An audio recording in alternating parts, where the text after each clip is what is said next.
Will Levis in studio, Tennessee Titans quarterback. What's up, Will? How are you? I'm doing well. Thank you so much for having me. You look like you're dressed for golf, man. I just came from golf. Yeah, that'll be correct. So the Pro-Am at Live? Yeah, we were out there at the Grove. I was able to play in the Pro-Am out in Vegas, Super Bowl week. It was a great time. They invited me to come out here to do it again out here on my home turf. So I was out there with Andy Ogletree and Brendan Steele. Awesome. And some other guys playing. So yeah. Had a great time. So how did you do? Pretty well. I think when we left, we were tied for fifth. I think we were 13 under. So, yeah. Wow. Par is the worst you could do in a hole. So we were shambling, taking best tee shot, and everyone playing their balls from there. I contributed, for sure. How long have you played golf? Like, has this been like a lifelong thing for you? No, this is like my fourth summer. Yeah. So kind of like COVID, like that's when I started picking it up. Here's my irritation with you, okay? I'm just going to go ahead and say. You seem to be the kind of guy that's good at everything. That's not true? I mean, you beat Trevor Lawrence in ping pong. You're playing golf and all this stuff. What are you not good at? Golf, and that's why I'm attracted to it. Like I feel like with a lot of different sports growing up, I was able to just kind of pick it up and be decent. But golf is something I've really just had to grind to get half decent at. So it's the competitive nature in you, for sure, wanting to be good at something. Yeah. So who got you into it? Just some teammates. I think when I was at Penn State, it was just like, what can we do? In this off-season time and stay out of trouble, spend 4 or 5 hours out there. Exactly. It started as just an opportunity to go out and have some fun and get away from everything, and got to a point where I was good enough to where I can get mad at myself in the course now, which is cool. Yeah. So I know from your Kentucky days, NIL, you had like an awesome NIL deal where you could bring your teammates out to golf with you, right? Yeah, we played out at a course, and every Thursday or Wednesday, I think it was, after we had like a cookout and every summer, every Wednesday in the summers, and afterwards we'd play 9 holes, and we'd mix up the teams and scramble and have leaderboards, and it was a great time. Love it. So you see some of these NIL deals going. I mean, you caught a part of that, but then you see like Jackson Dart gets a private jet. I mean, it's crazy how that world has changed, and you saw it change. Yeah, no, I think that it's awesome. I think that it's something that's going to be ever changing, and with the new laws, I don't follow it all too closely, obviously, because I'm removed from it, and I don't want to get too butthurt about the money I missed out on. Imagine us. Imagine in late early 2000s. Yeah, Dude, no doubt. This guy would have killed No me. doubt. Yeah. But I mean, these kids deserve it, and as crazy and wild as some of these deals might seem, someone is offering to pay that much, why would you say no to it? So, it's cool, and it's definitely different, and just a matter of these kids being able to get this money, but still having the right mindset to let them take it where they want to go. Will Levis, Tennessee Titans quarterback, with us on 3HL in studio. Finally in studio, live and direct, man. I would love to put you in the boom boom room early and start this thing now? the right way. All you right. want to go in early? All right. Or you want to get a little sweat? You know what I mean? As far as I'm warm. I'm warm because you came out of the heat. All right, this is what we're gonna do. Now, Will he's Levis. been in before. But it was like a short. Yeah, it video. was like 2 or 3 questions. You know what I mean? We were at Buffalo Wild Wings. Like it was after the Miami game. That's right. After the Miami game. Yeah. Short week, so we really couldn't hold him that long. This time, you're in here, and the door will be locked personally. So, Time to lock them gates. Come on. let's go, Zero. Yes. One man on his way in to the boom boom. Lock them gates. Lock them gates. What's going on here, Slay Dog? Oh, gosh. Yeah, man. The Birch jersey is back. Hey, man, listen. Levis, I'm sorry that it smells. He hasn't washed it. Yeah, I'm not watching it. On the front end, we got to explain this because we told Traylon the other day at practice, like maybe outside of his family, the biggest supporter of Traylon Burks is right here, Ron Slay. Love it. I love underdogs, man. Hey, man, he deserves to have supporters. No and, question. So this is my thing, Will. All right, we just going to jump straight into this thing. I got to let you know that coming into the boom boom room, it's just 2 of us. We just sitting here, got our feet up. The door's locked behind us. Only way you can get out, if you answer everything truthfully. Real simple to do. And I first got to say, because it's all transparent in the boom boom room. Now, when they first drafted you, I was a hater. You understand that? You know what I mean? And I was like, you know what? No, I don't know if this is it, y'all. Coming from Kentucky at that time, I ain't really with that. But I said, you know what? I think I can put that to the side. I got to be a Titans fan and through and see exactly what they're going to do. Let me tell you when that moment was for me. We were sitting on Bab's back porch. The Miami game was beautiful. Let me throw that out first. We sitting on Bab's back porch watching the game. Y'all were in Pittsburgh.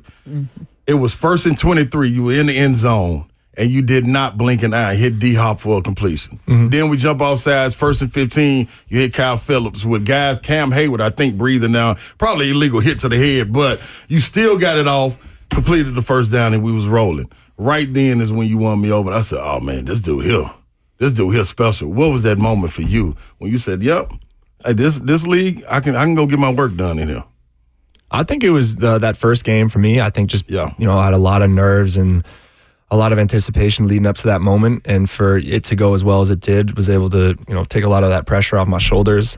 And then that second game, too, going into a hostile environment like that on a Thursday night off a short week, playing against a really tough Pittsburgh defense. Obviously, we didn't win, which matters most, but I felt like I was able to hold my own out there. Yeah. And those couple plays like that where, we had the holding, we had the false start, we're on the minus whatever, and 1st and 23, and we got to get something to make it second and manageable, and we were able to pick up the first with a play like that. But a few plays throughout that game where I was just like, all right, these are the types of plays I need to make if I want to make it in this league, and I've shown that I can do it. All right, so we just wrapping, and this is athlete to athlete. Now, it's always something that drives someone. For me, I was coming from single-parent household. You know what I mean? Oldest of 13 brothers and sisters. I didn't have to make it. I needed to make it. You know what I'm saying? So that was my drive day in and day out. And then kind of being counted out at different times, whether it be middle school, high school, going on to college and pros, whatever it may be. What was that drive for you? Now, last time you told me about your grandfather, how much he was an inspiration for you. But what was that drive day in and day out? That little thing that you could, you could hold on to get you over the hump. Yeah, I think throughout my career, I've leaned on different things to kind of give me motivation or juice, and certainly like doubters and people that have, talked down on me at first. Like I was able to kind of internalize that and use it as motivation. But I feel like I've kind of more gravitated towards an internal source of motivation and really not, focusing on what other people have to say or think. It comes from my love for life, I think. I really just want, at the end of the day, when I'm on my deathbed, to look back and not have any regrets about how I handled my career and how I just went about my life. And I think about that every day, and I try to, live my life every single day to the fullest. And that means how I work, that means how I play, that means how I love, and everything. Yeah, I love that, man. Best venue you played in outside of Lexington when you talk about college football?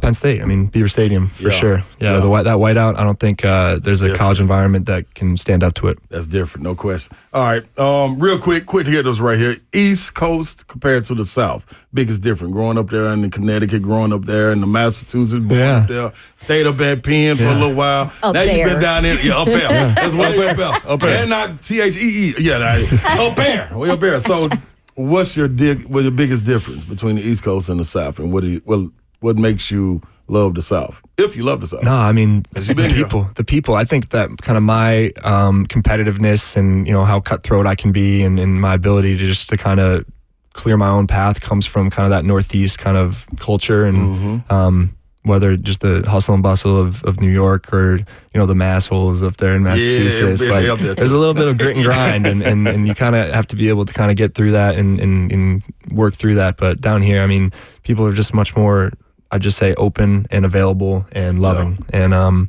I've been able to just meet people right off the bat and connect with them so easily ever since I've been down here. And I feel like that's what I appreciate about this area. Fast food or home cooked? Home cooked for sure. I would say my mom's chicken dinner. We do like bi-weekly. It's like a Thanksgiving dinner, like roast chicken, mashed potatoes. So we'd have Thanksgiving dinner 10 times a year, and it was awesome. Yeah, well, I just want you to know we like to eat in the Boom Boom Room too. So if you ever what you got? No, I'm just saying. I'm hungry. We had some Biscoff cookies, but I guess somebody robbed us of those. Yeah, those disappeared last week. We got caramello. We got all kind of little snacks. But if you're walking by and you just happen to, sit a little dish on the porch, I'll come out and get it, and I'm cool. Do you with cook? That. Not too much, no. Been working with the chef to do like meal prep for the meals that I need and I can't get outside the facility. I just moved and have a nice kitchen set up, so I am looking forward to kind of throwing it down a little bit in the kitchen. Where can I just... Who's jumping in the Boom Boom Room? No, Babs, I'm just... What are you doing? What are you doing, Babsy? Okay. Go ahead. Hurry up and ask your question. Well, I was going to say, not where specifically did you move, but is it like house, apartment? Like, what do you like? Yeah, I came here not knowing the area, obviously, and just wanted something easy and kind of close to the facility and also kind of close to downtown. So I was renting a tiny 1-bedroom apartment for the past year, and I just bought a house and just slept in it for the first time last night. So Wow. Congrats. Congrats. That Yeah. was, pretty big. Yeah. You in the burbs? You gonna be a burb guy? I'm not too far away. I'm still within 15 downtown, 15 of the facility, and that's how I wanted to keep it. Yeah. So you're close. Yeah. Yeah. Okay. All right. Sorry. Go ahead. You. We have I'm Will out. Levis in the Boom Boom Room. The doors are locked. I mean, you can't get in, and Will can't get out. So, all right, now your pregame song you have to hear if you had one, whether it be country, whatever, R&B, whatever. I love Kanye. I think he's got a few tunes that I used to listen to My Beautiful Dark Twisted Fantasy, like front to back. Like that was like my pregame in my first few years of college. But I was talking earlier, like I'm not like too particular about my music. I'm very easy, and I think a lot of the music that I've adapted to and learned and loved throughout the years has come from just whoever's been playing whatever in the locker room. And I'm able to kind of get along, and as long as I can just bop my head to it, I don't really care kind of about the lyrics, especially before a game. You're not thinking about that stuff. I'm just trying to, get in a rhythm. Yeah, all right. 2 more, man. Ritual on game day that you have to have done, whether it be cup of coffee, you need your egg scrambled cheese, you got to put your left foot on. I mean, not your foot, but your left shoe on before your right shoe. What is it that you do? I'd say one of them is how I get taped. I get taped a little differently, how I do my spat. And my buddy Mike, our trainer, is I don't let anyone else touch my cleats. So every practice, every game, he gets me right, does it the same way every time. We got a whole routine. He's doing my ankles while I'm doing my wrists. And that's just something I feel like is part of my routine that I always think of as a constant. That's dope. Last one for me, man. If you weren't playing QB, what position would you play if you were still Shortstop in the MLB. Just gonna skip up.